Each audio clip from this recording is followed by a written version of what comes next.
So Dr. Richard E. Benson, the second,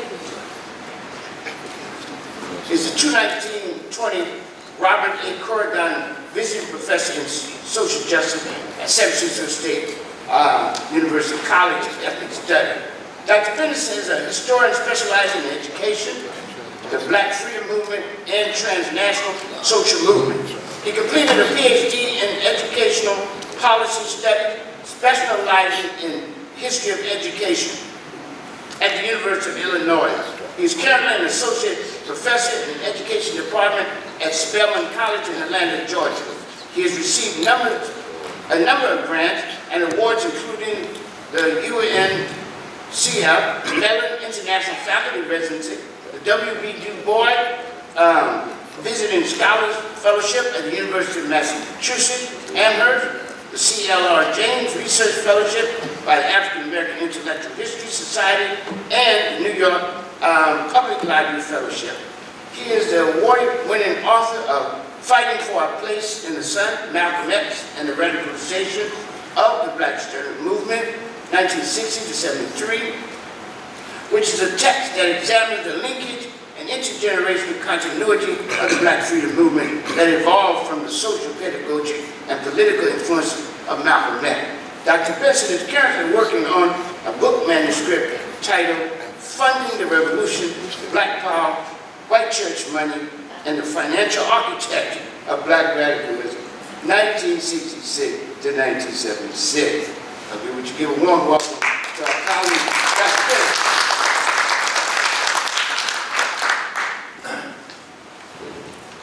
Greetings, everybody. Still trying to get a foothold and get my feet warm. Been out here for about 5 weeks now in San Francisco, coming from Atlanta, Georgia, Spelman College. I'm originally from Chicago, and I heard a little bit of love in the audience. What was that?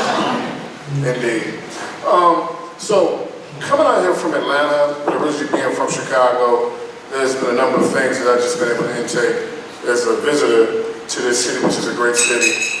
I think one thing that has definitely struck me is 3% of black folks, etc., who actually live in San Francisco that remain, based on, I'm sure, what many of us don't even identify as gentrification anymore, but I'm sure at this point it's hyper-gentrification.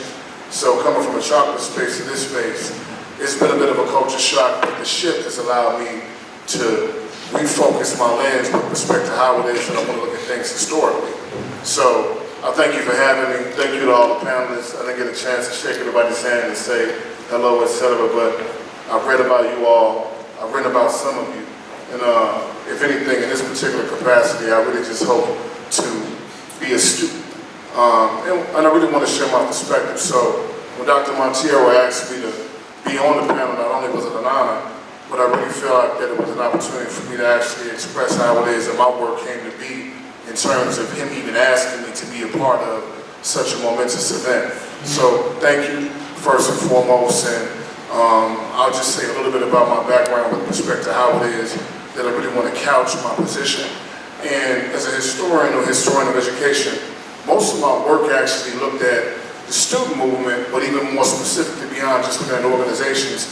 I came up with, for the most part, a thesis that I identified every organization was able to advance its political line and agenda based on a curriculum that he was able to establish between each organization. So, for example, me being from Chicago, most of my elders came out of spaces such as the Commemoration in Chicago, which may not mean anything to you, but a predecessor to the Commemoration in Chicago would have been something called the Washington Park Forum. So, for example, regular folks who were, or so-called regular folks who were thought to be regular community folks who were in the CP, who were a part of the Garvey movement, who were a part of African Brotherhood, etc., who were just rank and file everyday black folks in Chicago who lived in the Black Belt, they would actually gather at Washington Park and debate. So this may seem foreign to you, but if you've ever been to London, you ever been to certain communities, especially back in the 70s, where folks would literally get together and debate all topics from religion, political science, all things dealing with history and sociology, and literally give young people and other folks an opportunity to be able to stand up and express their position. So out of these forums, many students were evolving to become teachers, teachers evolving to become leaders and community activists and militants, etc.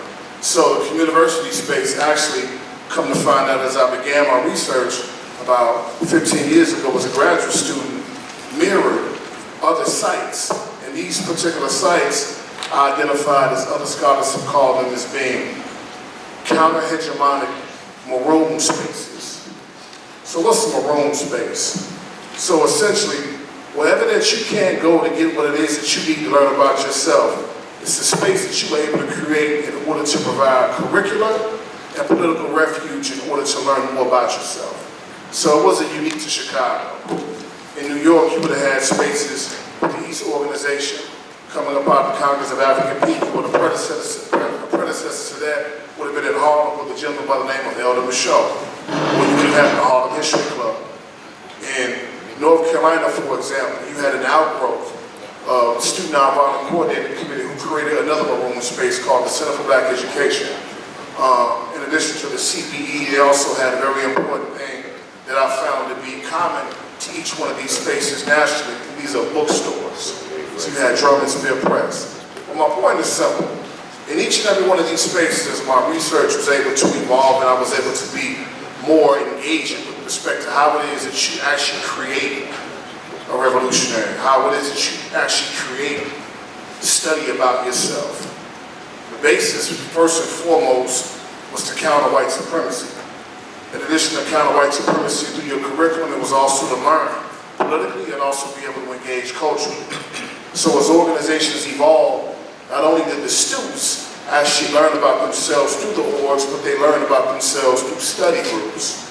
So for example, I give you an organization that came out of Nashville. One of my mentors, by the name of Abdullah Kidman, he was part of a group in Chicago called OMASI, or the Organization for Black American Culture. He later became another part of a group called the IBW, the Institute of the Black World. Now the orgs may mean nothing to you, but in each one of the organizations, something that they did what I thought was profound. They all developed a reading list.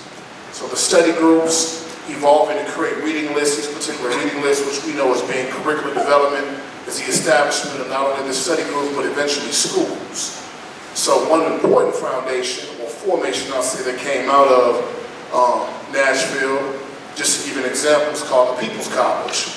So they would actually say that the first People's College in the 1930s, generated by a president by the name of Charles Smith. This person actually, he was said the first People's College actually taught people how to read.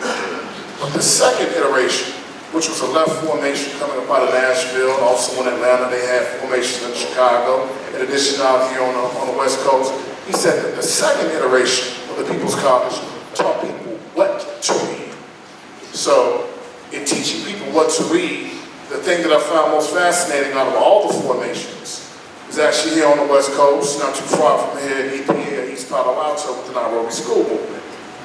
So me looking at all of these formations from EPA, now Nairobi School Movement, from the freedom schools that existed that became Panther schools, in addition to Coweta centers, in addition to what took place in Houston, Atlanta with the Pan-African Skills Alliance and also Pan-African Skills Network, Chicago University. In North Carolina, you had the Student Organization for Black Unity, which worked in conjunction with Malcolm X University. Brooklyn, New York, you had the East Organization.